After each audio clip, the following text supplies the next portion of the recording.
what is in heaven and on earth at the same time. Nyumva rero. Listen to me. Imana irakuzi. God knows you. Izi nibikubaho. Knows what is happening Izi to you. nibyucamo. Knows what you're going through. Iza utuye. Knows where you live. Iza urara. Knows where you sleep. Iza ukorera. Knows where you work from. Iza bakwanga. Knows those who hate Iza you. bagukunda. Those who love you. Iza bagusura. Those who visit you. Izi n'abatabishaka kugusura. Even those who don't want to visit. Iza bakwemera n'abatakwemera. Those who accept you and those who don't. Indyarya zikuryagira zizi. Those that are hypocrites. Abakubwira ukuri n'ibinyoma irabazi. Those who tell you the truth and those who lie to you. Abagambanyi n'abatarabagambanyi irabazi. Those who fight against you and those who fight for you, he knows them. Izaho watakarije naho waburiye ibyawe. Knows where you lost whatever you heard. Ngamaso y'Imana ari mwisi aracuragana ireba ababi n'abeza. The eyes of the Lord are here seeing the good and the bad. Umva rero ibanga. And hear the secret. Yabonye umubabaro wawe. He who saw your sorrow izi naho waturutse. Knows where you came from.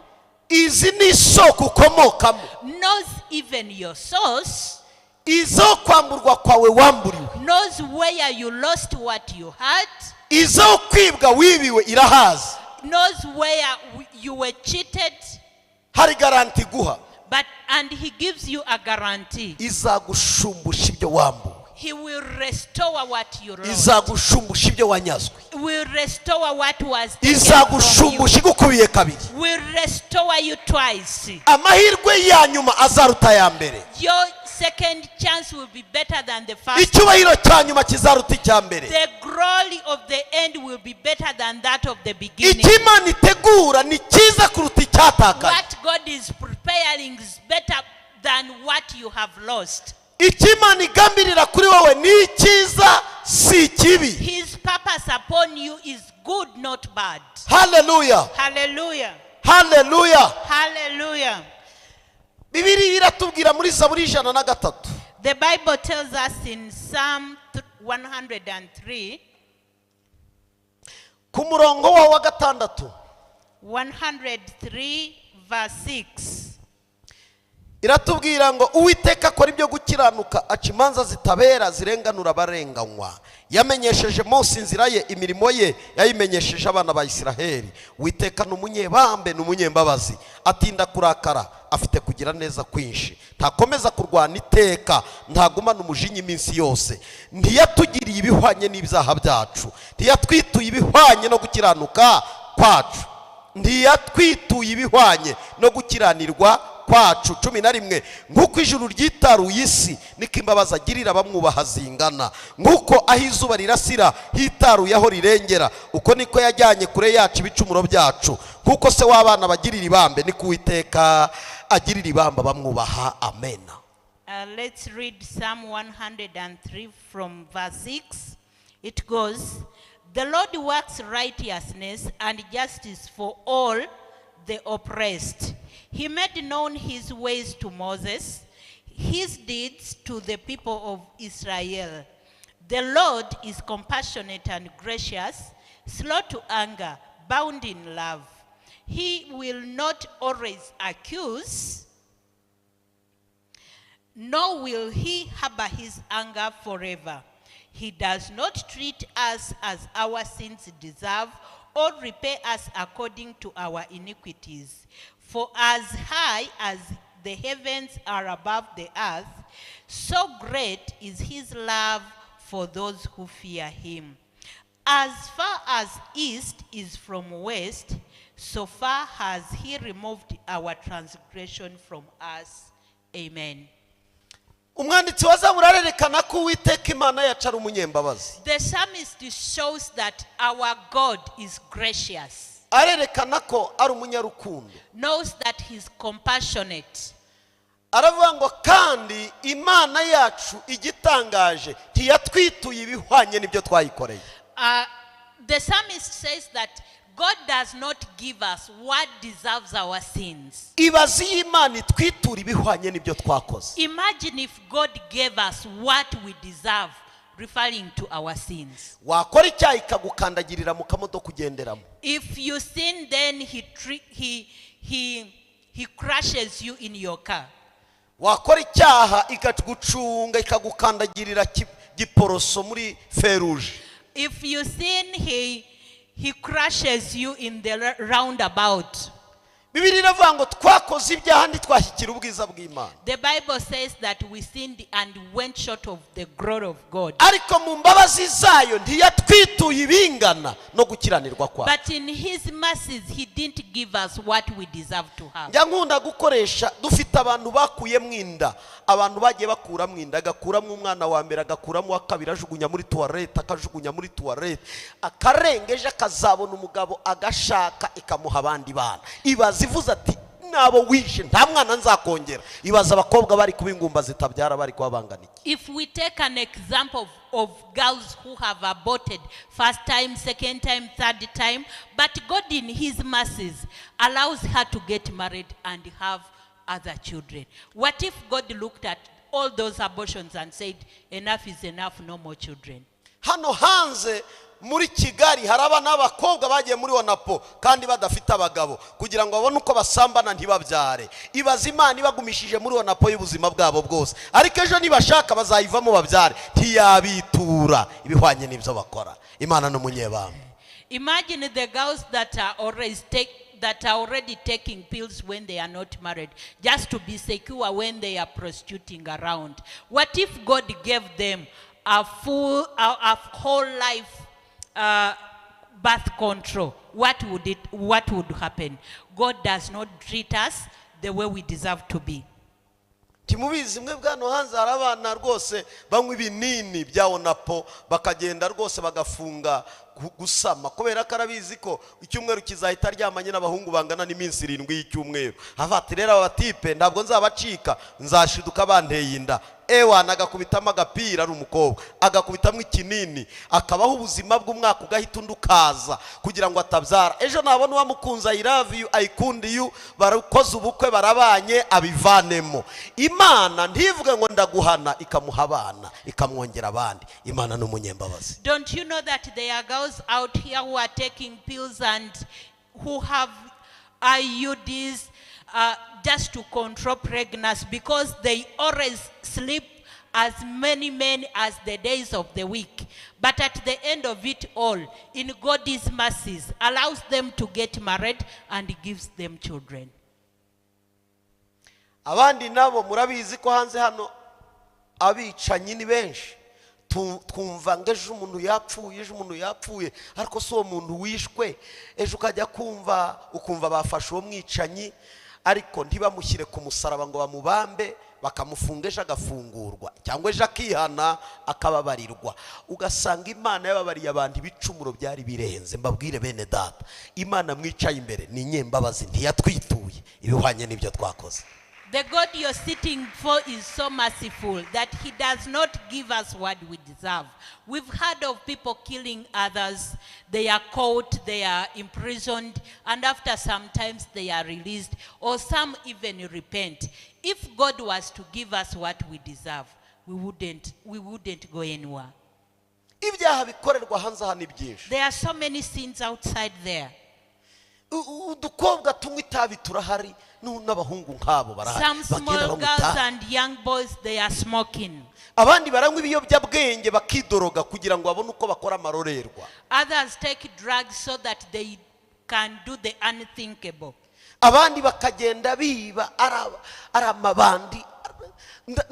Bakobwa najya yensengera bagiye kuraguza kugira ngo barebe ndebera wa mupfumu we umugabo nzashaka arasa gutameze gute wa mupfumu. Umupfumu agatera inzuzi ku mukobwa mu gitondo akaza n'imbere ya pasiteri iti pasiteri nawe ndebera kuhuza n'umupfumu. Imana ntimukandagire ku ijosi kamubabarira kamubwira ati ntacyo nubwo wagiye mu bapfumu ariko ndi Imana. Even the bandits and those who are going to the sorcerers, the God is merciful to them, does not step on their neck, but is always giving them a second chance. Umuntu akaraguza akanasenga.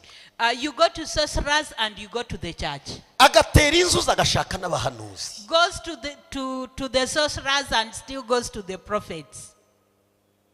noneho mwebwe ntimuzi utubari twinshi n'uturogi twinshi n'itubyiniro twinshi turaramwe abana b'abaririmbyi ataraba hano, ubwo nivugiye abaririmbyi gusa, bakarara babyina nijoro, mu gitondo bagakaraba, mu gitondo bakaza no kubyinira Imana ku ruhimbi. Turi hanze hano birahari. You know, out here there are so many lodges, there are bars, there are nightclubs where some of the worshippers sleep there overnight. In the morning they come to the altar and worship.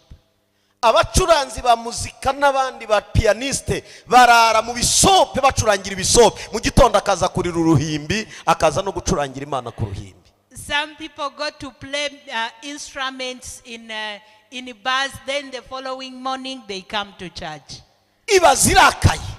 Imagine if God was angry with such people. Yamukandagira ku ijosi ku ruhimbi mukabona arahwere yaguye igicuri agahita ashiramo umwuka. Ariko kuko ari umutunzi w'imbabazi ntiyabituye ibihwanye n'ibyo bakoze, kuko ari umutunzi w'imbabazi. Our God is so merciful and does not give us what we deserve.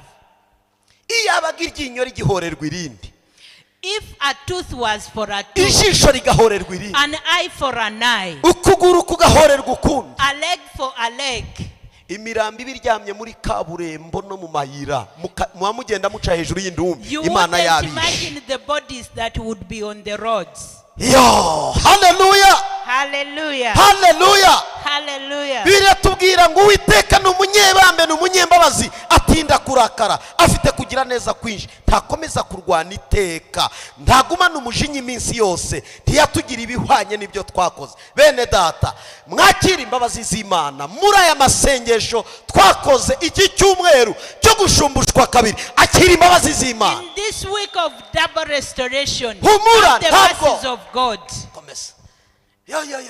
Receive the mercies of God. As we read here, it says, the Lord is compassionate and gracious, slow to anger, abounding in love. He will not always accuse, nor will he harbor his anger for us. He does not tear us as our sins deserve, or repay us according to our iniquities. Yanekereza ukuntu nari umusinzi yiza kunyitura ibihwanye n'amakosa yanjye yo kwirirwa nsinda nanyweye naraye nandika iminani. I imagine how drunkard I was, and imagine if God had given me what I deserved. Irande bataka gahungu kanjye umunsi umwe kazankorera, reka nkarindire muri ubu businzi karara kasimbuka nijoro, ibiti gasimbuka, za ruhurura gasimbuka, za regore ndikavunika amaguru, akagahungira karinda igategurira uruhimbi disi. Umva kundi Imana ihemba, ntiyampembye ibingana n'ibyo nayikoreye. He did not give me what I deserved, but he looked me and he preserved me to serve him at a point like this. God is merciful. And he said, go and tell them where I got you from and what I have done for you. Don't you see in our many iniquities and mistakes, there is a testimony of the future. Aba bantu mubona abapagani batari bakizwa batasenga badashaka Imana, ejo nabakandida bari ku rutonde rw'Imana izahamagara ikabiyegereza ikabakorera. They are now in line to be called by God and they give a testimony. Ntimukaba bacamanza. Don't be judges, do not judge them. Babagabo banyu n'abagore banyu n'abana banyu. Don't judge your spouse, don't judge your children. Mujye mubasengera.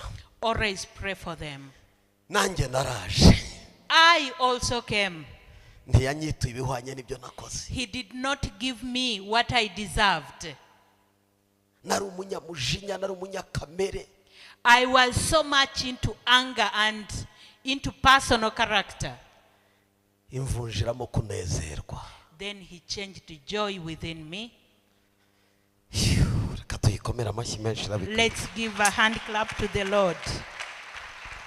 Ku murongo wa 11 aravuga ngo nk'uko ijuru ryitaruye isi niko imbabazi igirira abayubaha zingana, nk'uko izuba rirasira ahitaruye aho rirengera. Uko niko yajyanye kure yacu ibicumuro byacu. Nk'uko se w'umwana agirira ibambe, niko Uwiteka agirira abamwubaha ibambe. Kuko azi imiremerwe yacu, yibuka ko turi umwuka, turi umukungugu mu mukungugu, turi abantu bapfa, turi abantu For as high as the heavens are above the earth, so great is his love for those who fear him.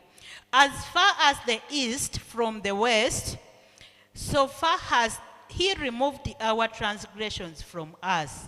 As a father has compassion on his children, so the Lord has compassion on those who fear him. For he knows how we were formed and remembers that we are dust.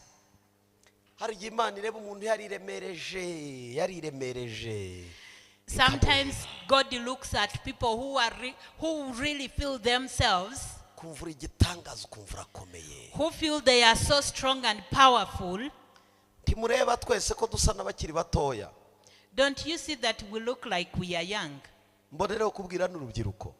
And I take this chance to inform the youth. Let's honor God because we have days, our days of old age. When a girl's breasts are still standing firm, and looks at mothers whose breasts reach on their tummies, she feels hers will never fall. Let me give you a simple example.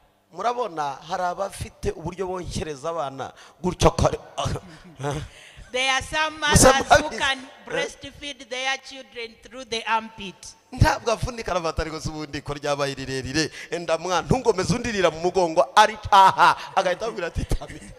They don't bother, they just send it through here or here, and the child breastfeeds. Have you ever witnessed that? This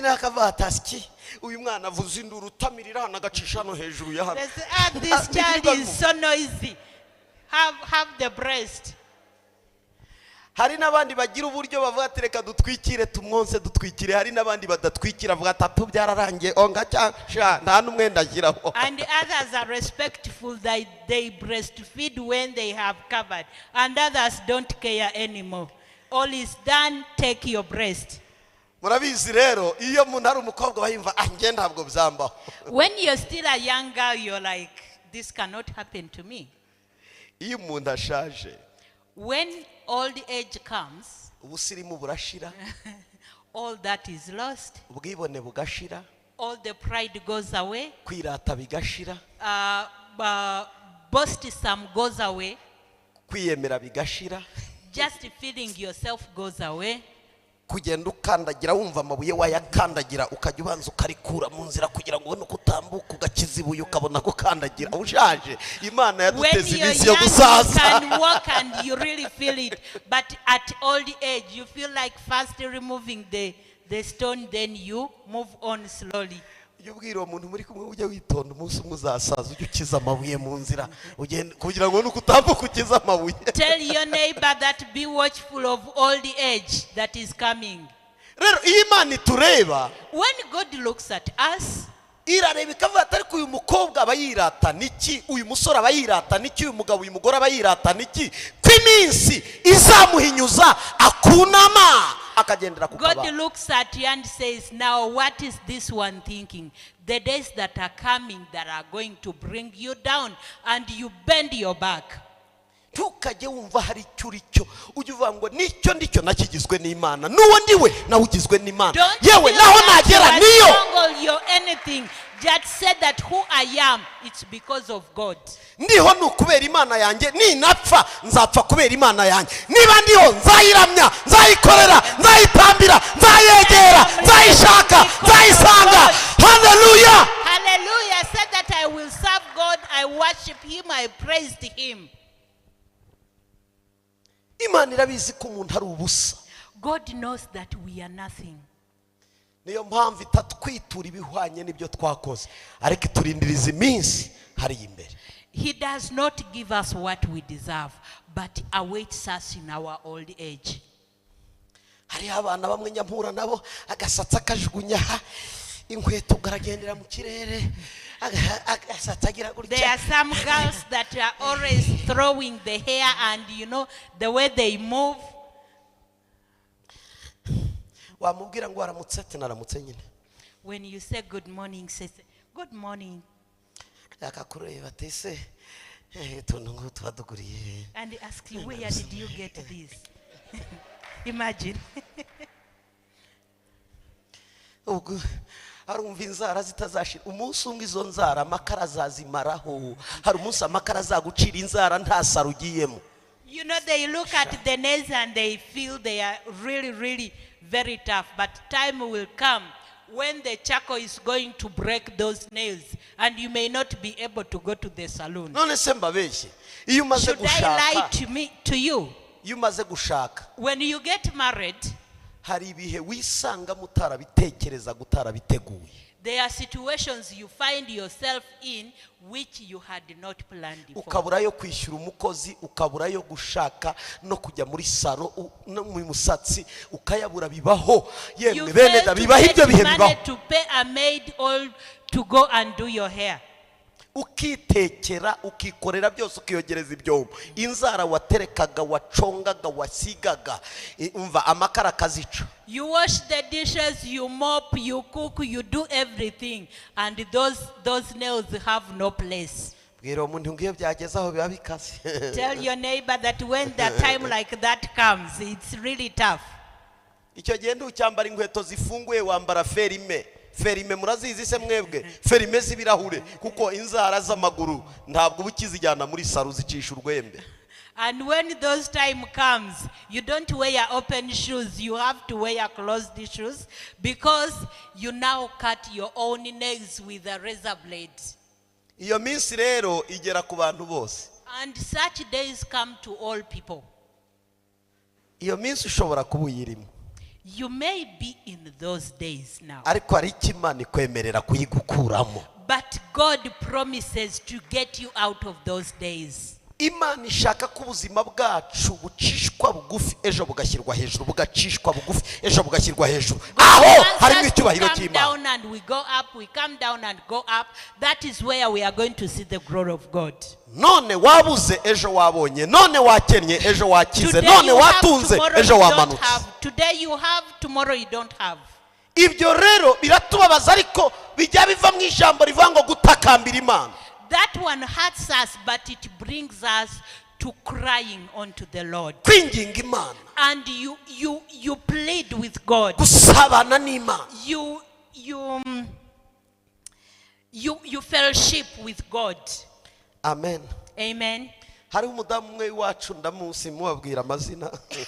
There is some lady whose names I'll not say. Yaratuye hano mu mujyi wa Kigali akomeye afite icyubahiro anezerewe cyane She afite used to amafaranga. live here in Kigali. She was very strong. She had a lot of money. Munsi umwe agira ibyago umugabo baramuhagarika akoraga muri Burarirwa ari umuyobozi nawe akazi karahagarara. One time his husband lost his job, likewise the wife. Aza mu cyari wacu. Then she came to the village. Yari yambara guturineti. As she used to wear glasses.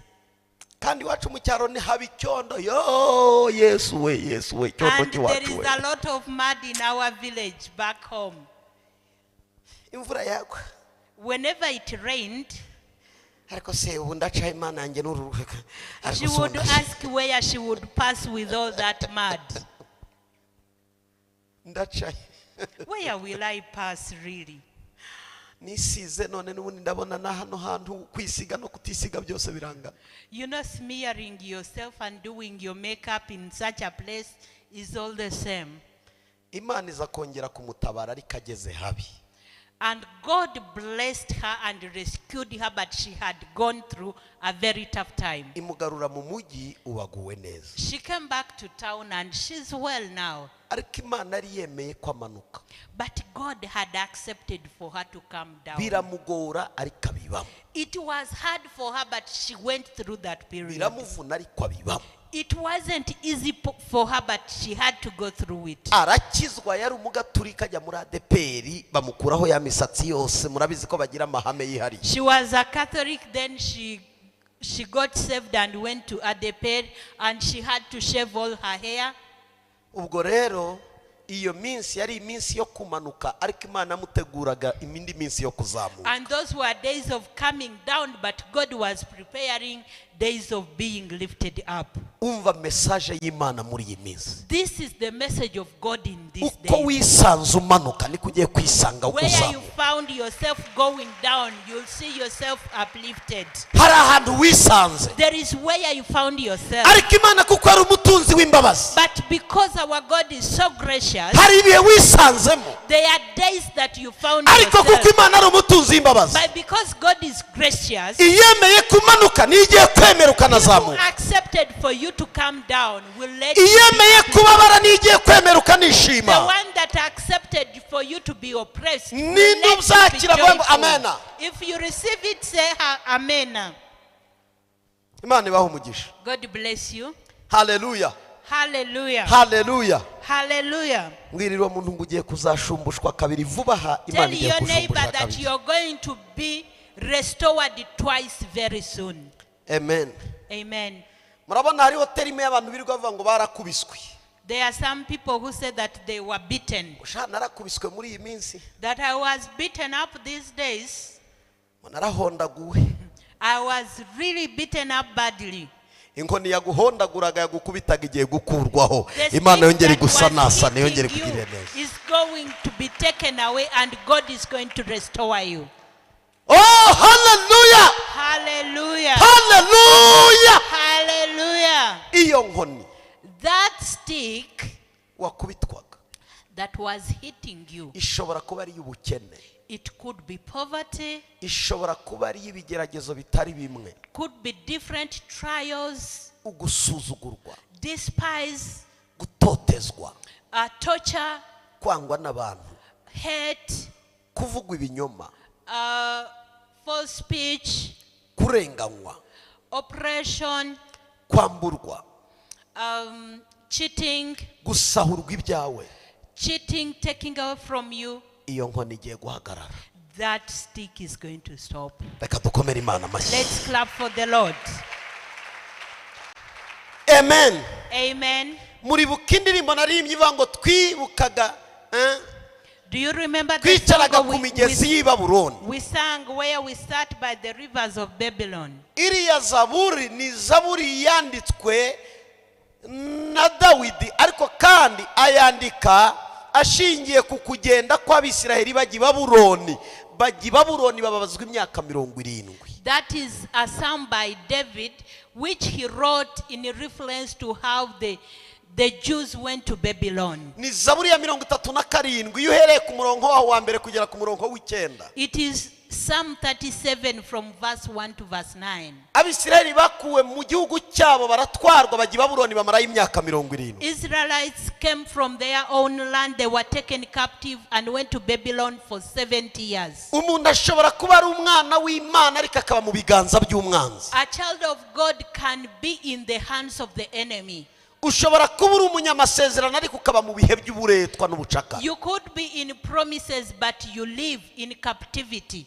Ushobora kuba uvugwaho ibyiza ariko ntubusa nabyo muri icyo gihe. Good things may be spoken upon you, but you may not look like them. Imana ishobora kuba ikwita umuntu ukomeye ariko ukaba uciriritse God biri mu may magambo gusa. call you someone very strong and mighty, but you live a very simple life.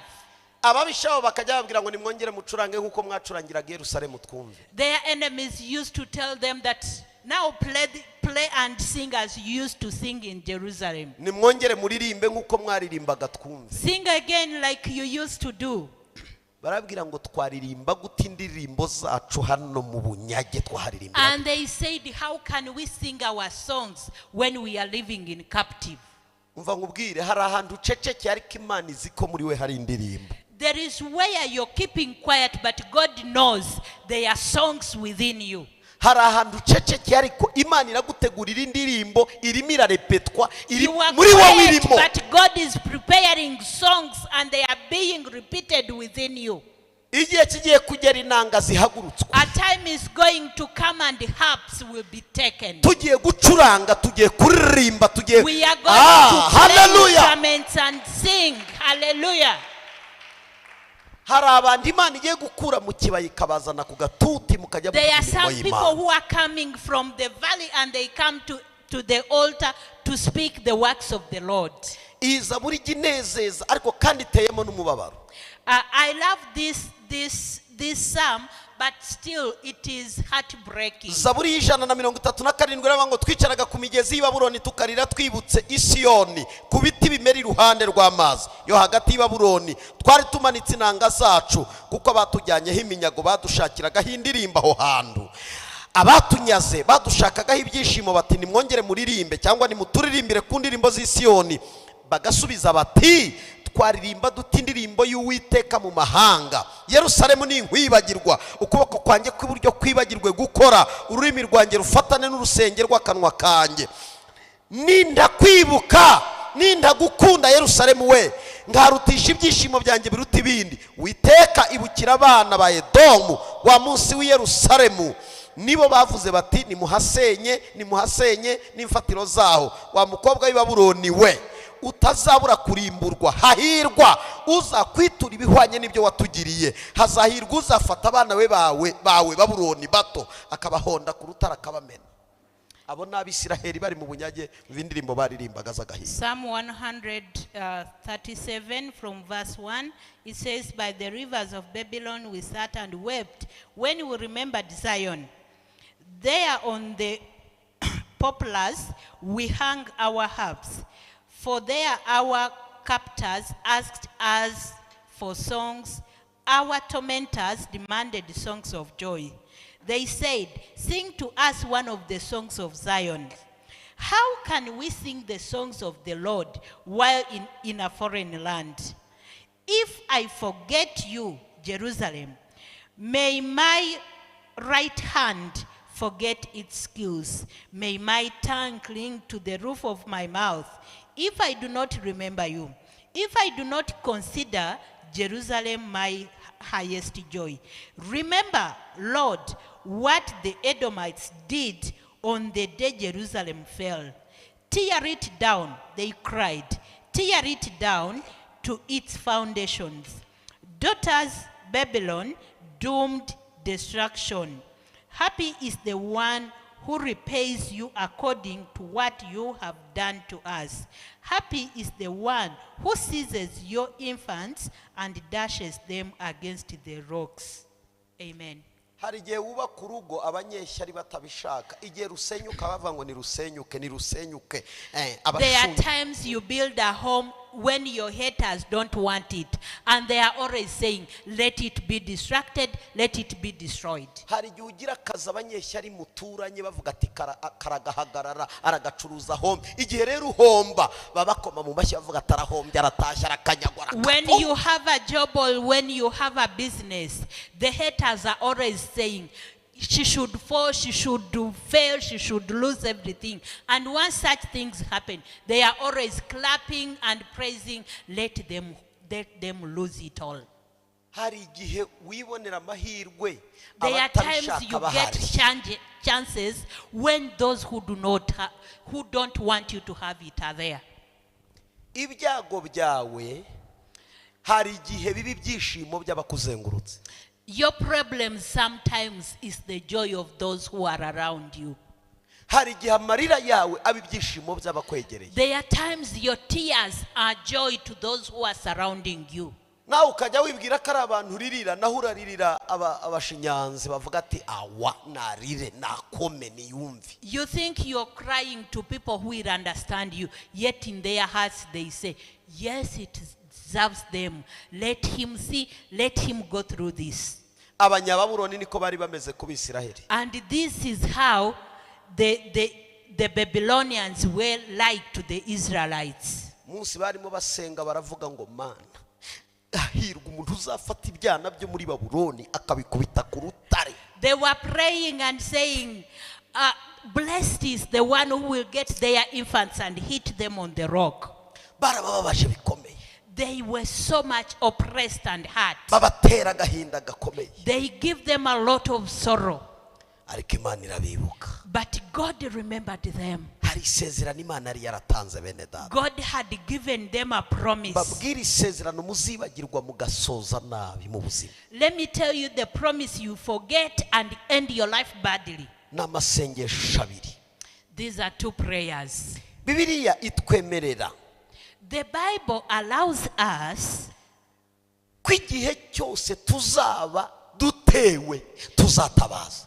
that every time we are encountered or we are hurt, we have to ask for help. Birantangaza iyo mbona umuntu adashaka Imana, afite ibibazo akanga gushaka Imana. I really get surprised if someone has problems and they fail to look for God and search for God. Yeremiya yari yarahanuye ubuhanuzi muri 33 kabiri, aravuga ngo ntabaza ndagutabara. Jeremiah had prophesied and said, call upon me and I come to your rescue. Ari byo Salomo yari yaravuze mu bami ba mbere, abami ba mbere, kandi yari mu rusengero. Abami ba mbere igice cyaho cya 8 n'umurongo wa 37, 8:37. Reka nirukange tuhasome. First Kings Abami ba mbere 8 igice cyaho cya 8 n'umurongo wa 37. Reka nsome nihuti. Haravuze ngo inzara nitera mu gihugu cyangwa mu giga cyangwa kurumbya cyangwa gikongoro cyangwa inzige cyangwa kagungu cyangwa babaje cyangwa babisha niba bagotera mu gihugu kirimo imidugudu yabo, nubwo hazatera icyago cyose cyangwa ikindi cyorezo, maze umuntu wese akagira icyo gusaba cyose yinginze cyangwa ubwoko bwawe bw'Abisiraheli bwose, uko umuntu wese azajya yimenyaho indwara yo mu mutima we, akarambura amaboko yerekeye urusengero ariyo nzu yawe, nukujye wumva uri mu ijuru ari ryo buturo bwawe, ubabarira ubwoko bwawe, utegeke witura umuntu wese ukurikije ibyo yakoze byose, wowe uzi umutima we, kuko ari wowe wenyine uzi imitima y'abantu bose, kuko ngo kugira ngo bakubaha iminsi bazamara mu gihugu wahaye basogokuruza yose bakiriho 41, kandi n'umunyamahanga utari uwo mu bwoko bwawe bwa Isiraheli naza aturutse mu midugudu mu gihugu cya kure azanywe n'izina ryawe, kuko batazabura kumva bavuga izina ryawe rikuru n'amaboko yawe akomeye n'ukuboko kwawe n'ukuboko kwawe kwagirije, nibaza bagasenga berekeye iyi nzu, nukujye wumva uri mu ijuru ari ryo buturo bwawe, umarire uwo munyamahanga ibyo agutakambira byose, bituma amoko yose yo mu isi amenya izina ryawe akubahe, nk'uko ubwoko bwawe bwa Isiraheli bukuba, kandi bamenye yuko iyi nzu nubatse yitwa izina ryawe, kandi abantu bawe nibatabara bakajya kurwana n'ababisha mu nzira yose uzabagabamo, maze bagasenga Uwiteka berekeye uyu murwa watoranije n'inzu nubakiye izina ryawe, nukujye wumva gusenga no kwinginga kwabo mu ijuru ubarengere mu byo bazaba barwaniye. 46 niba gucumura, kuko ari ntawe udacumura, ko nta muntu udacumura, ukabarakarira ukabahana mu babisha babo, bakabajyana ari imbohe mu gihugu cy'abari kure cyangwa abari hafi, nyuma bakisubiramo bari mu gihugu cyabajyanye ari imbohe, bagahindukira bakakwingingira muri icyo gihugu bati twaracumuye tuba ibigoryi dukora nabi, bakakugarukira n'imitima yabo wose n'ubugingo bwabo bwose ari mu gihugu ababisha babo babajyanye ari imbohe, bakagusenga berekeye igihugu wahaye basekuruza babo n'umurwa watoranije n'inzu nubakiye izina ryawe, nukujye wumva gusenga kwabo no kwinginga kwabo uri mu ijuru ari ryo buturo bwawe, ubakiranurira ibyabo. 50 babarira abantu bawe bagukoreye ibyaha n'ibicumuro bagucumuyeho byose, uzabahe kugirirwa imbabazi n'ababajyanye ari imbohe babarire, kuko ari ubwoko bwawe n'umwandu wawe wakuriye muri Egiputa bakuwe mu ruganda aho bacurira ibyuma. 52 kandi urebeshe amaso yawe umugaragu wawe n'ubwoko bwawe bw'Abisiraheli bakwingingiye kuzabumvira mu gihe bazaba gutakambiye, kuko wabitoranirije mu mahanga yose ngo babe umwandu wawe, nk'uko wavugiye mu kanwa k'umugaragu wawe Mose ubwo wakuraga basogokuruza muri Egiputa mwami Imana. Nuko Salomo arangije iryo sengesho ryose yingingisha Uwiteka, arahaguruka ava imbere y'icyotero cy'Uwiteka aho yari apfukamye, arambuye amaboko ayatunga mu ijuru. 55 arahaguruka asabira iteraniro ry'Abisiraheli ryose umugisha, avuga ijwi rirenga ati Uwiteka ashimwe kuko ahaye ubwoko bwe bw'Abisiraheli ihumure nk'uko abasezeranije bose. Nta jambo na rimwe mu masezerano yose yasezeraniye mu kanwa k'umugaragu we Mose ritasohoye. Uwiteka Imana yacu ibane natwe nk'uko yabanaga na basogokuruza, ntidusige ntiduhane. Amen. Aho wihasoma reka asobanure nibirebire tuzaza gutinda. Icyo ari kwerekana, arerekana ko umuntu wese uzaza mu nzu y'Imana ababaye, afite ikibazo, akomeretse, afite intambara, afite kuba ngo naho ijuru ryakinga imvura, mu gihugu imvura ntigwe, mu gihe igahaguruka igatongora, maze abantu bitiriwe izina ry'Uwiteka bagahaguruka bagasenga ngo Mana uri mu ijuru uzahaguruka ubumve. Dore ibizago rero ni ukubona abantu bari mu gihe kibi ariko bakarangara, ntibegera Imana, ntibashaka Imana. The part we have read shows us that King Solomon was praying to the Lord and saying, whenever problems could come to a land, whatever problems they could be. And he said that if those people come to you, O Lord, and they play with you, they plead with you, always hear them and don't give them what they deserve.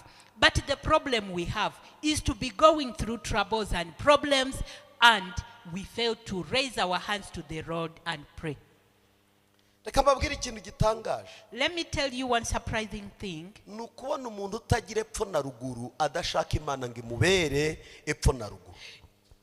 Someone who doesn't have anything or anywhere to be, and they don't pray to ask God to be their everything. Instead of staying outside, I should take longer in the house of the Lord. Whatever I could be holding cannot replace God. Whatever I can achieve cannot replace God. There is nothing that can replace God in one's life. What replaces God as for you? Is it money? Is it your job? Is it the food that you have stored up? You feel that you don't need God anymore? Is it the accounts that you hold in different currencies? Unto you, what can replace God?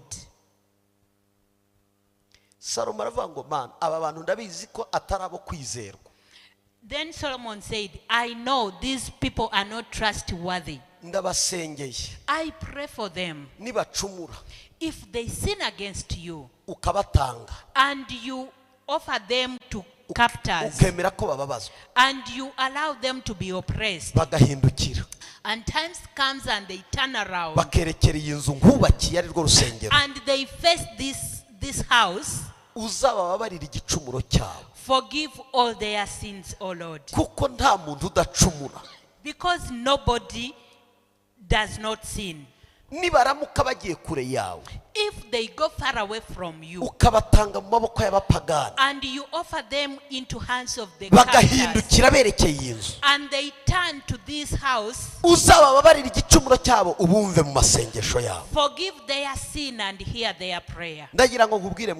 I want to tell you, my brother, in these days that God is going to restore you, turn back your heart to the Lord and get it from any other thing. Bring back all your thoughts. Get your eyes off the vanish of this world. There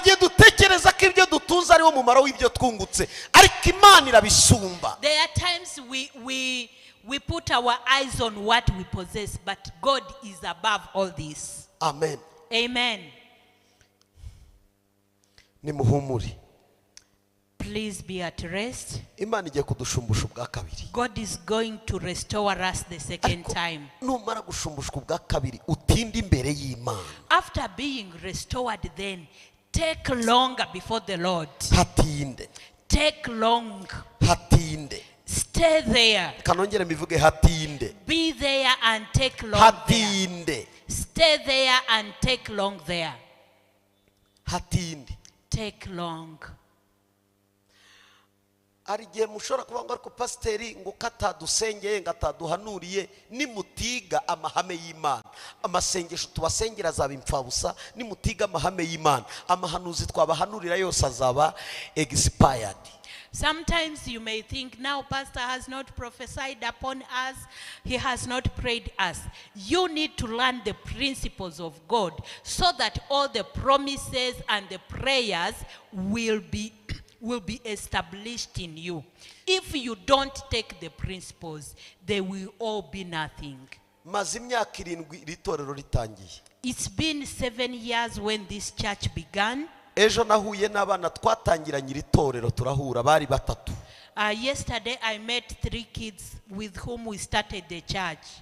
Bateye agahinda, bateye imbabazi, narabirebye numva amarira yaza mu maso. They are really in a situation to pity. I looked at them and I felt tears almost running out of my eyes. Nibo bari abinginzi b'uyu murimo, nibo bari abanyamasengesho b'uyu murimo. They used to be the intercessors of this work.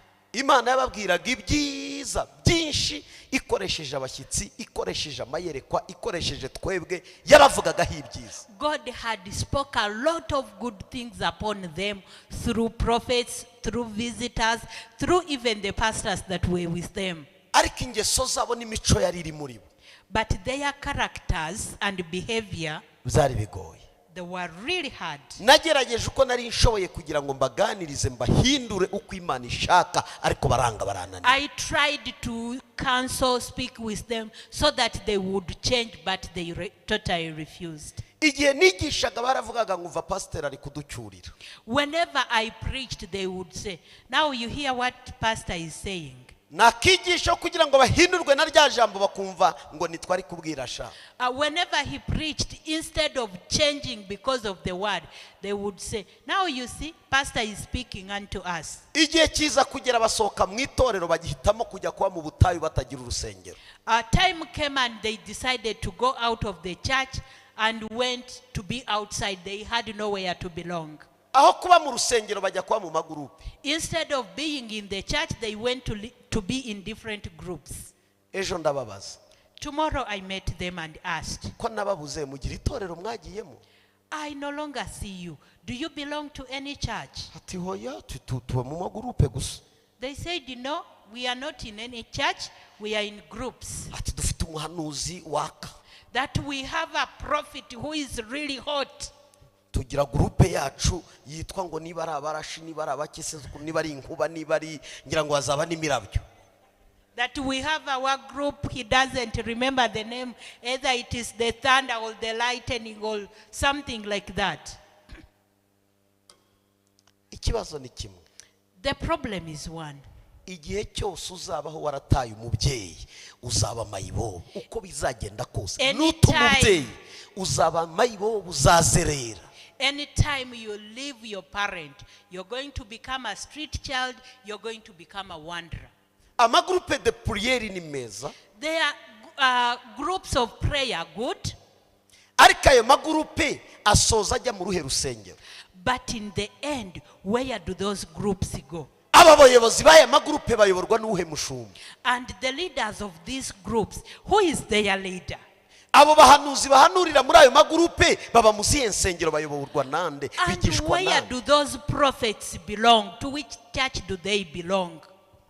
Ingo zabo zarasenyutse, abana ibintu byarapfuye, ibintu byose byabaye sombre, byararangiye. Their homes are broken, their children are just like anything in their life is a disaster. Gusa no kugenda n'ibyiringiro kuko yaramvuzeho imyaka izahita, imyaka yongera ihite. Kubera iki? Iyo utazi ko Imana igushakaho, nuko ishaka kukurera ngo igukuze igutoze, aho ishaka kukujyana upfa utagezeyo.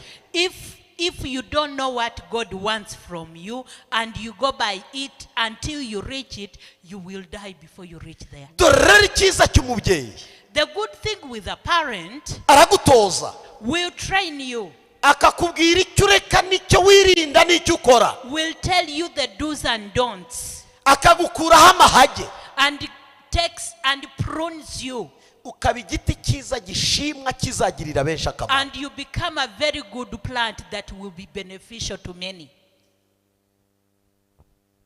ariko niba narabareze ndababaza none se biti I ask them, what's going on?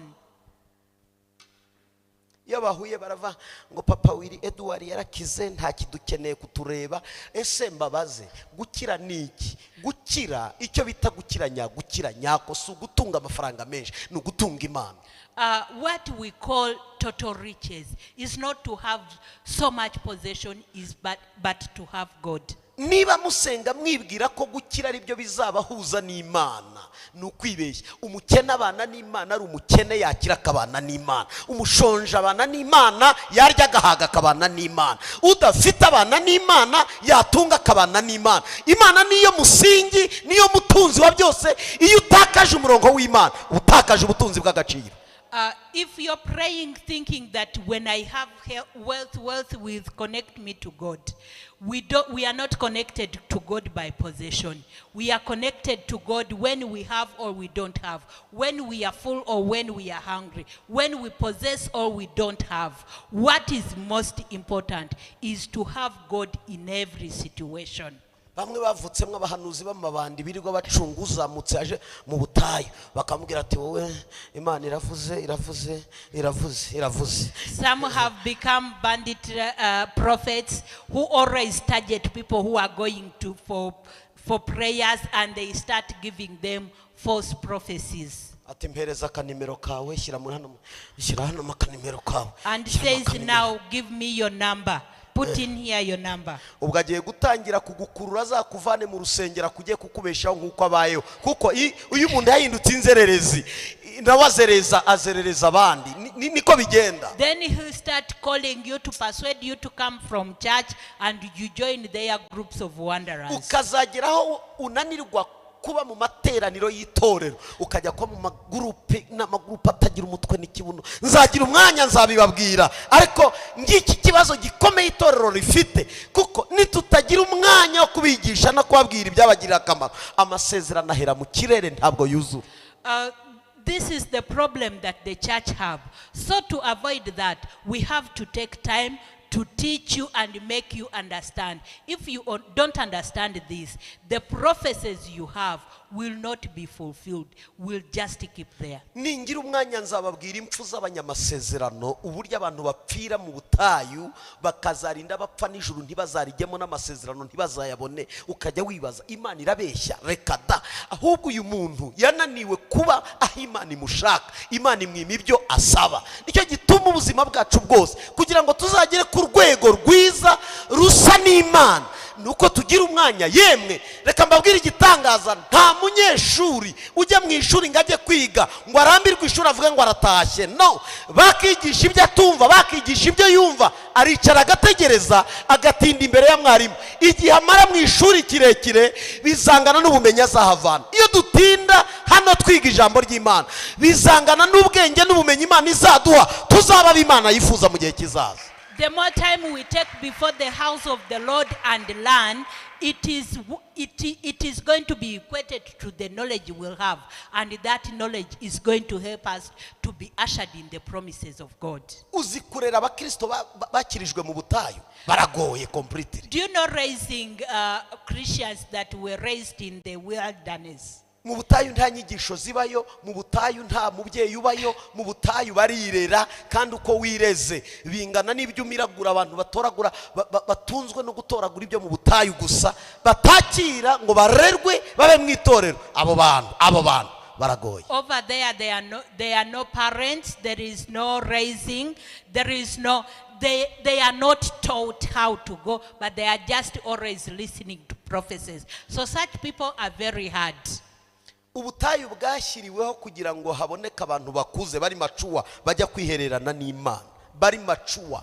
The wilderness is put for those who are mature in the spirit, who will go and convey with the Lord in secrecy. rero ubutayu iyo ubutinze mubugwamo. If you take long in the wilderness, you die from there.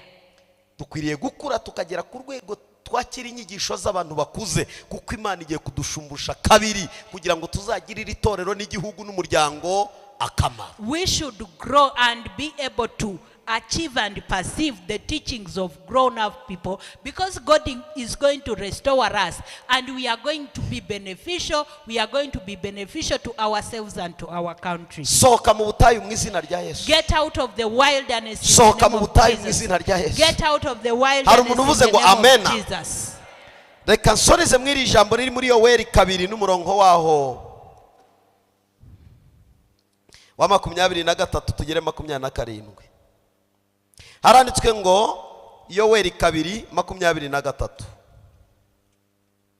Noneho munezerwe bantu b'Isiyoni, mwe mwishimira Uwiteka Imana yanyu kuko ibahaye imvura y'umuhindo ku rugero rukwiriye kandi kabavubira imvura y'umuhindo n'iyitumba nk'ubwa mbere. 24. Imbuga zizadendezwaho ingano kandi imivure izuzura vino n'amavuta yelayo azasesekara. Nzabashumbusha imyaka inzige zariye n'iyariwe n'uburima n'ubuzikira n'akagungu zangabo zanjye zikomeye n'abateje, kandi muzarya muhage muhimbaza izina ry'Uwiteka Imana yanyu kuko yabakoreye ibitangaza, kandi ubwoko bwanjye ntibuzongera gukorwa n'isoni ukundi. Muzamenya yuko ndi mu Bisiraheli kandi yuko ari Uwiteka Imana yanyu, nta yindi Imana ibaho. Nukuri ubwoko bwanjye ntibuzongera gukozwa isoni ukundi. Mwakire neza ijambo ry'Imana. Wahasoma nta kibazo. Which verse? 23. Let's read Joel 2 from verse 23. It says, Be glad, people of Zion, rejoice in the Lord your God, for he has given you the autumnal rains, because he is faithful. He sends you abundant showers, both autumn and spring rains as before. The threshing floors will be filled with grains, and the vats will overflow with new wine and oil. I will repay you for the years the locusts have eaten, the great locusts, the young locusts, and the other locusts, and the locusts swarm, my great enemy that I sent among you. You will have plenty to eat until you are full, and you will praise the name of the Lord your God. Amen. Imana iri kubabwira ngo igiye gukuraho ingabo yari yabateje kugira ngo barye bahage. None hibaho imvura y'umuhindo ikwiriye kweza umwero mwiza, kuko mbibutse ko imvura nyinshi yica imyaka, ariko imvura nziza yeza imyaka. Dore rero Imana niyo itanga imvura, niyo yimana imvura. Iyo turi ku rwego Imana yishimira, ikanezerwa, ikatwishimira, ikatunezererwa, irekura imvura y'umugisha ukwiriye, umugisha mwiza, umugisha urambye. Iyo ufite umutima unejeje Imana, Imana iranezerwa ikakurekurira imvura igukwiriye. Muri iyi minsi Imana ikurekurira imvura y'umugisha. Amen. God was telling them that he was going to take away his army that he had sent to them, and those were locusts. And this one comes to our own situation. If our hearts are pleasing to the Lord is going to give us the rains, and the good rains that will help the plants grow, so that we'll get good yields in return. Haguruka ku maguru yawe. Stand up. Tugiye gusengana. We are going to pray. Reka mbahe inama, kandi iyi nama muzayikomeze cyane. Let me give you counsel, and I want you to take it dearly. Nimusengera mu butayu, if you pray in the wilderness, muzajye mukora isengesho ryo kwinginga muri mwenyine mwe nkamwe. You should pray and plead with God as you. Ariko ntimugashake ko mutoragura abahanuzi bo mu butayu. Don't pick on prophets in the wilderness. Ndabibabwira ngenda busenga cyane. I tell you this because I'm always there. ariko ibyinshi mwakira bituma mutagera ku rwego rwo gukorera Imana rukwiriye. Most of the things you get from the wilderness hinder you from serving the Lord to the expected level. Reka nse nubaha urugero rwa bugufi. Let me give you an example. Iyo ufite itorero ubarirwamo, If you have a church where you belong, Imana ikubara nk'umunyamuryango wayo. God counts you as a member of that church. Umugisha wose Imana itanga uca mu rusengero. And all the blessings God gives go through your church. Iyo udafite urusengero ntuba ufite umugisha. If you don't have a church, you're not blessed. Muranyumva? Do you hear me? Muranyumva? Do you hear Iyo me? udafite urusengero ntuba ufite umugisha. If you don't have where you belong, you are not blessed. Nimwumva Bibiliya ikoresha ijambo Isiraheli. Isiraheli n'urusengero ntibitandukana. If the Bible uses the word Israel, Israel and the church do not separate. Iyo uvuze urusengero, If you talk about the uvuze church, Isiraheli. you talk about Iyo Israel. uvuze Isiraheli, If you talk about Israel, uvuze n'urusengero. you are talking about the church. Ntibisigana. They don't live one another. Guhusha urusengero, If you miss the church, ubuhushije Isiraheli. you are missing Israel. Bo babyubatse neza ku buryo amahame y'Abisiraheli ashingiye kuri Bibiliya yabo ya Yahudi. It's well built that all the principles, all the laws of Israel depend on the Bible. Imyizerere ya Isiraheli ishingiye kuri ku mahame yabo ya Mose n'abandi bagiye bakurikira Mose. All their principles and beliefs depend on what Moses had Dore rero said. inama mbaha. This is the counsel I give you. Mwubaha urusengero, Respect the church. mukunda urusengero, Love the church. kuko nibwo muzaba b'Imana yishimira. That is when you'll be the one that are pleasing to the Lord. Urusengero ni urugo rw'Imana. The church is the home of God.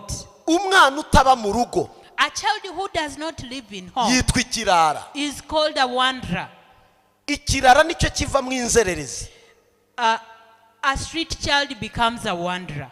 Umukristo mwiza akwiriye kuba hafite urusengero. A good Christian should belong to a church. Dore rero icyo ubutayu bujya budukorera. And this is what the wilderness does to us. Iyo utabaye maso, If you're not awake, uhakirira ubutumwa buzatuma utaba mu rusengero ahubwo ukunda ubutayu. you receive messages that will make you hate the church and love the wilderness. Kubujyamo si bibi, munyumve neza. Going to the wilderness is not bad. Ariko ntibigatume umutima wawe wibagirwa ko urusengero ariho soko y'umugisha. But it shouldn't take your heart and forget that the church is the source of blessings. Icya kabiri, Secondly, urabona uyu nubwo mubona ari pasiteri duhagararanye hano, much as we stand together here, si igitangaza ko yagera mu butayu bakamubwira ngo nubwo uri gusemurira pasiteri hariya ntabwo Imana ihagushaka.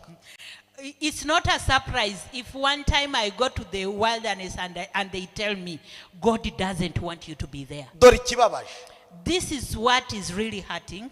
umuryango ugusohora yawukweretse, There they show you the door that will let you out of church, ariko ukwinjiza ahandi ntawe afite. but will not show you a door that enters you to another church. Noneho wowe uzagira intambwe zo gusohoka mu rusengero uzerere hanze utagira icyerekezo cy'urusengero. You'll take steps out of the church, then you become a wanderer because you have no direction. Reka mbagire inama, Let me advise you. kuko Imana igiye kuduha amahirwe ya kabiri kandi arimo gushumbushwa kabiri. Because God is giving us a second chance and is restoring us. Rinda ibirenge byawe kuzunguruka udafite urusengero, Safeguard your feet not to wander around churches. kuko umugisha umuntu atindana nuko umuntu agira mu rusengero abarizwamo akagoma. Umugisha ukuye mu rusengero urindirwa mu rusengero. Iyo udafite urusengero nubwo baguha ibintu bingana bite uba uzatakaza wa mugisha. Blessings from the church are kept within the church. Whatever they may give you cannot replace the blessing you get from church. Mbonereho kubwira abakristo bari muri dayirema batagira urusengero, Let me tell the Christians who do not have a church, who are just there in dilemma. mufite ibyago bikomeye kubaho ubwo ndabwira n'abankurikira online. It is a problem to you, and I send this to those who are following online. Iyo udafite urusengero, if you don't have a church where you ntugire belong, umubyeyi, and you don't have a parent, uburi imfubyi muri kimwe, it means you are an orphan. icya kabiri, Secondly, ubuzazerera, you will be a wanderer. kandi And nta handi hantu umwana ajya ahungira adahungiye ku mubyeyi. there is no other place a child can seek refuge if not from a parent. Nimureke twe kuba inshuti gusa. Let's not just be friends. Muri aya mahirwe Imana iduhaye, In these chances God is giving us, mwemere mbe umubyeyi wanyu kandi munkunde, accept me as your parent and love me. cyangwa se Or else, ushaka undi ujya gushaka ariko ubeho ufite umubyeyi. find another parent but have a parent. Kuko nta mahirwe ajya aramba, nta mugisha ujya uramba udafite isoko ukuraho uwo mugisha. There is no everlasting blessing and chances when there is no source that you get it from. Kuko umugisha urindirwa muri wowe no ku babyeyi bawe. Because your blessings is kept within you and from your parents. Iyo nkurambitseho umugisha nitwa umubyeyi, umugisha wawe urarindwa, uraguka, urakomera, ukomeza ugenda utera imbere. If I lay my hands on you as your parent and confess a blessing, your blessing is established, it is enlarged, it is expanded, and it is protected. Mu gushumbushwa kabiri, In double restoration then, emera ugire umubyeyi. accept and have a parent. Amen. Amen. Tonga ni nk'uyu mugore abaye atemera ko afite umugabo, ubwo inyuma y'uwo mugabo atemera abashaka undi mugabo wa kabiri. For example, if a woman does not accept her husband, it means that he must be having another man behind. Nk'uko Imana idakunda ko umugore agira abagabo benshi n'umugabo atagira abagore benshi, niko Imana idakunda ko umwana agira ababyeyi benshi. Agira umubyeyi umwe abwira, ahungiraho, yugamamo, akamubera umugisha. Like God does not want a man with many wives or a wife with many husbands, likewise God does not have children who have many parents. God wants us to have one parent who is going to be our shade and prayer warrior. Ubutayu rero, The wilderness, ibaze aho umuntu ampanurira mu butayu. imagine where someone prophesies to Mbahe the ubuhamya pastor. bwanjye. Let the pastor share his testimony. Nari nagiye ntashyizemo impeta. He had gone without his ring Arambwira ngo Imana ikwambitse impeta nziza itazigera ivamo. and said God has given you a ring that will never get out. Ati ubukwe bwawe buzaba burimo imodoka 100. That in your wedding there will be 100 cars. Ati kandi Imana ikwambaye imigozi y'ubushwambagara. And God is taking away all the ropes of Ati ragged clothes. ati birere wakenyeje ntuzongera kubikenyeza. All those fibers that you wore, you will not wear them again. Ati umwana wa mbere azaba ari umwana mwiza w'umukobwa kandi mfite 5. Your first child will be a girl, yet I have 5 children. Arangije arambwira ati urusengero urimo ntabwo ariho uzakorera umurimo kandi ni pasiteri nyoboye itorero. And said, now the church where you are, it's not where you'll be serving. Yet he's a pastor and leading a church. Niko Imana ivuze sohoka ugende. That's how God has said, get out of that church. Ngaho mbwira ndasohoka hano nyoboye itorero ngiye, ngaho namwe nimubwira honge. Tell me, if I get out of here, where should I go? Kandi ngewe simfite umwanya wo gutongana nabo, naramuretse ndamubwira nti Imana iguhe umugisha urakoze, ubwo ndareba icyo gukora. I didn't have time to argue with them. I said, it's okay, thank you, I'll see what to do next. Iyo muhura n'abantu bo mu butayu muri abana, mugira ngo nibyo bababwiye ni ukuri, siko kuri. Dore ukuri kuba mu nzu y'Imana. When you meet such people when you are young in the spirit, they mislead you. But the truth is in the house of the Lord. Mu butayu bariherera ukabwira amaganya yawe Imana. In the wilderness, you just go and speak to God alone. Ubwa kabiri barambwira ngo uyu mugore nashatse su wanjye n'uwandi kari we wanyambitse impeta nkamwambika indi, ndaguhande nyiranshimima, ndakujyana he ndagushyira he, ndamushyira muri ruhurura, this wife is not mine. Now where would I put her? uyu mugore si uwanjye ngaho namwe nimumbwire nimundebe ndamujyana ndamushyira muri ruhurura ndamujugunya he If she's not mine, where should I put her? Should I throw her outside? Reka rero tube dufitanye akaritije akabazo. Now leave alone when we have some issues at home. Nzashyira muri logique ndi nibyo koko uyu mugore wa mugana arambangamiye. I put into context and say this woman it seems that she's not mine.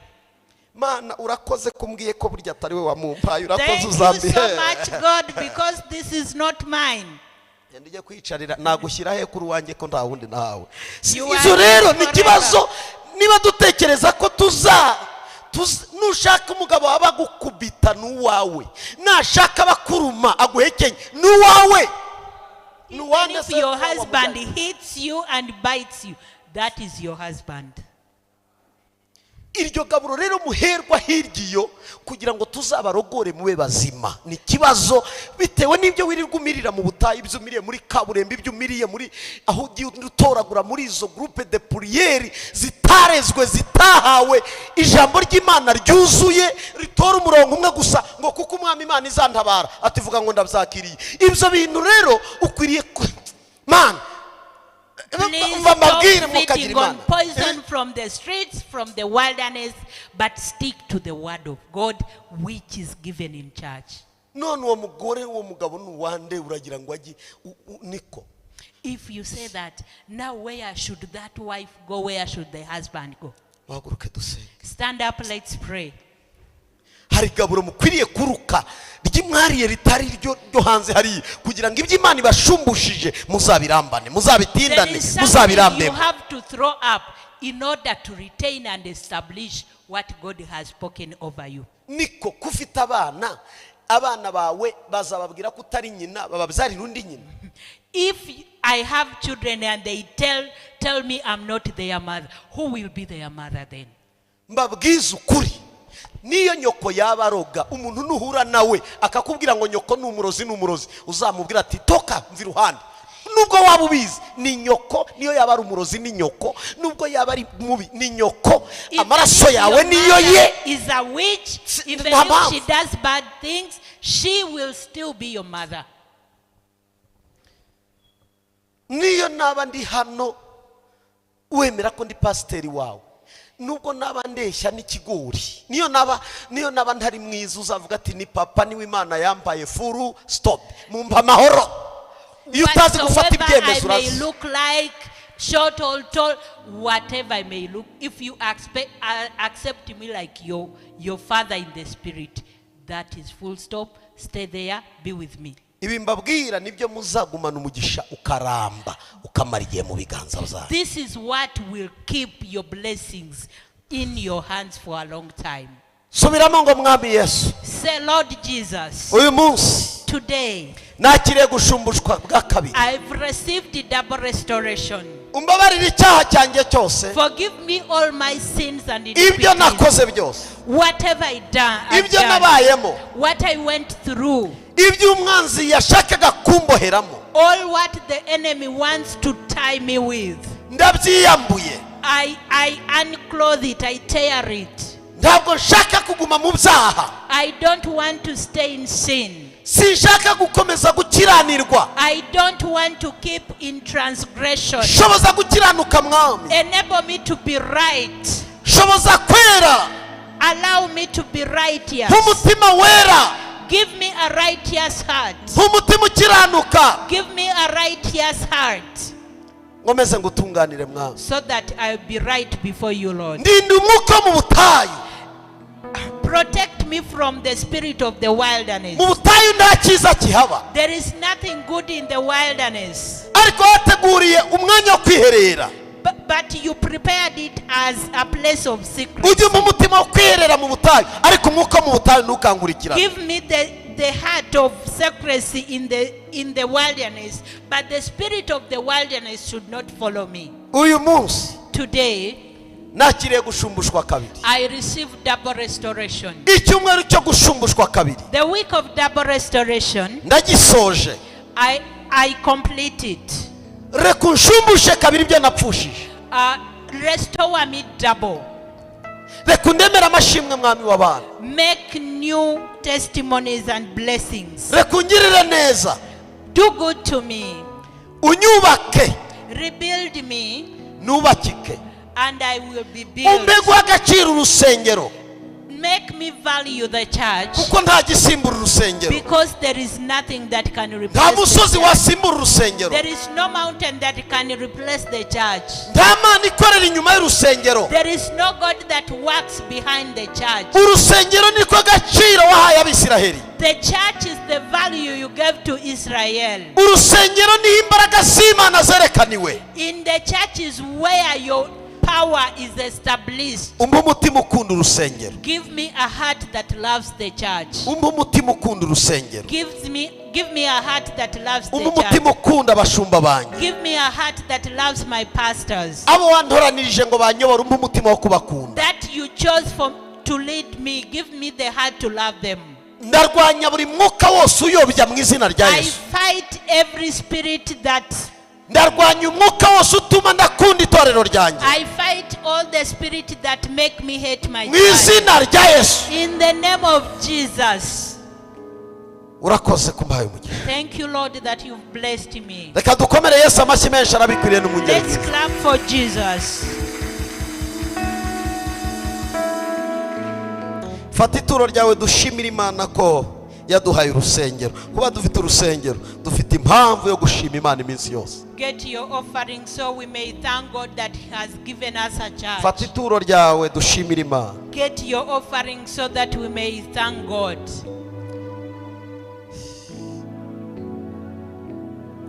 reka amazi y'ubugingo ahememo,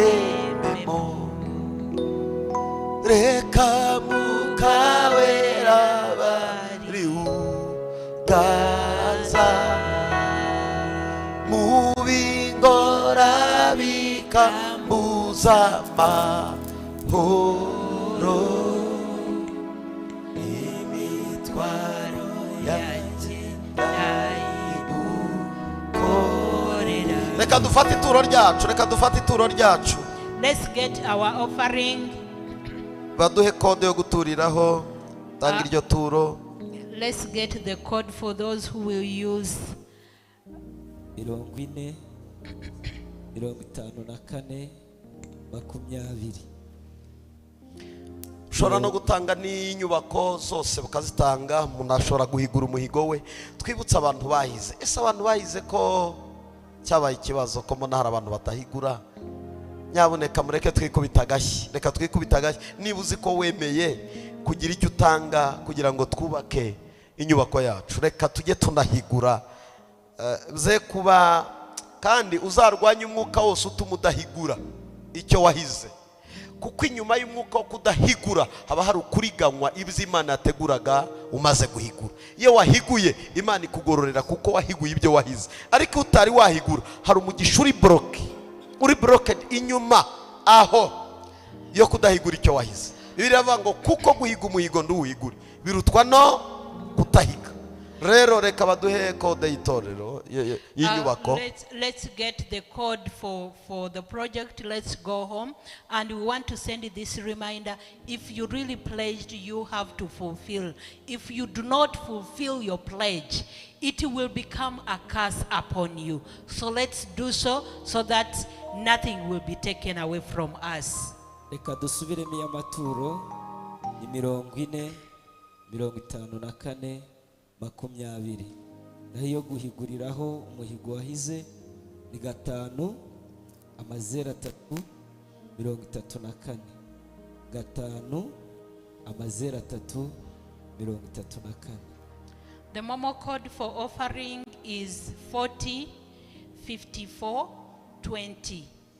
It's 40 54 20. If you're giving your offering, if it is Thanksgiving, if you're paying your tithe, you use 40 54 20. And for those who would wish to fulfill their pledges on Project Let's Go Home, it's 5 0 0 0 32 34. It's 5 0 0 0 34. May God bless you. reka abaririmbyi badufashe muri uwo mwanya dutanga ituro ryacu. Let the worshippers lead us in this time Bahaguruka of bakadufasha, Imana ibahe umugisha.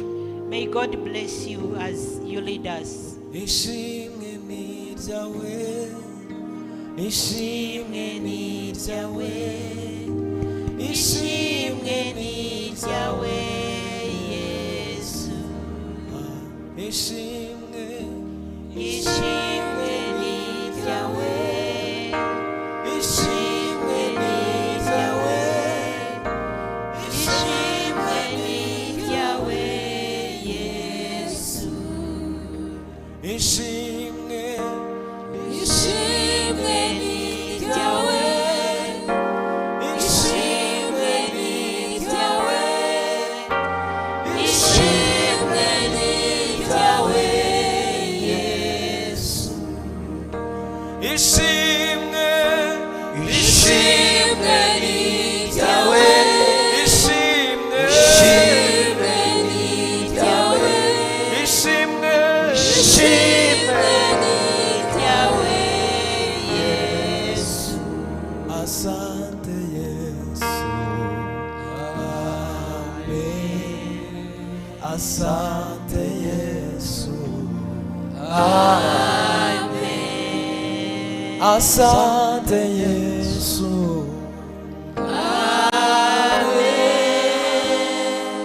amen,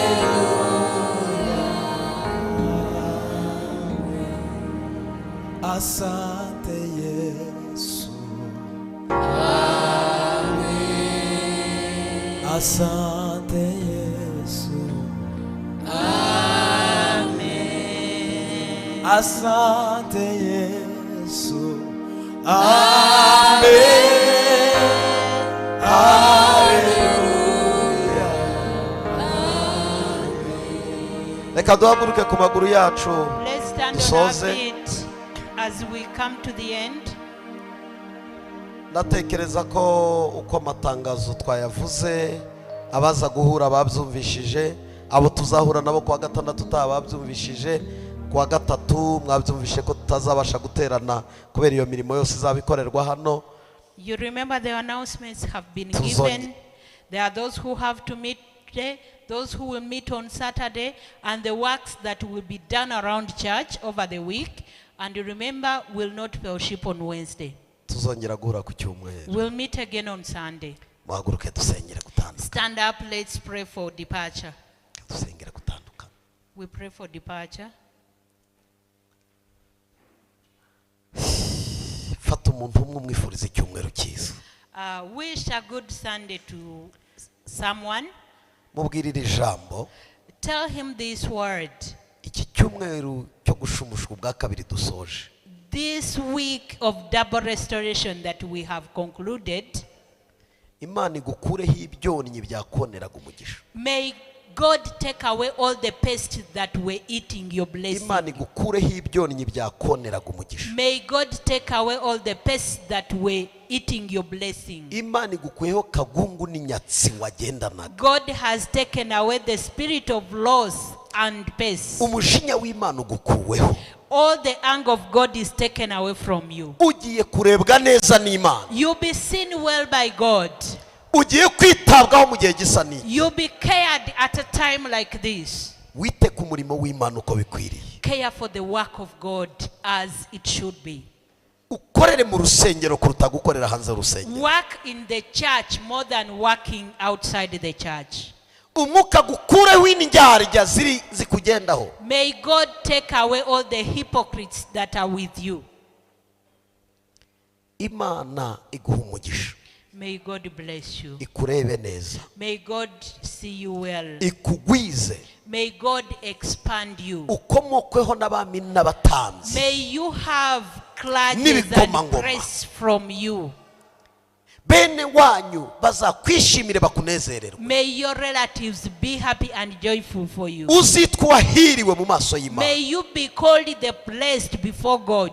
Uzitwa wahawe umugisha n'Uwiteka Imana. Let you be the one that blessed by God. Dore abaje bakugana ni benshi. See, those who are coming to you are very many. baje kureba umucyo wawe muri iki gihe, They have come to see your light at bagiye a time gutangazwa like this. n'iby'Imana igukoreye. They be surprised with what Iki God has cyumweru. done for you. This week, Ijuru rigusure, let heaven visit you rikwereke kuri mu bihe byo gushumbushwa kabiri, and show you that you are in a period of double restoration. utangire unezerwa wishime mu cyimbo cy'umubabaro. And you start rejoicing instead of sorrow. Kandi uyu munsi And today, ukuboko kwakurwanyaga kugukuweho, all the hand that was fighting you has been taken away. ukuboko kuguhesha umugisha A kukuzeho, hand that is blessing you has come. mu izina rya Yesu. In the name of Jesus, Ugiye gutangira kubona impinduka mu gihe ugiye kwinjiramo. you are going to start seeing changes in this time. Kugera mu kwezi kwa 12 Up to the month of December, hazaba hari amashimwe n'ubuhamya byawe.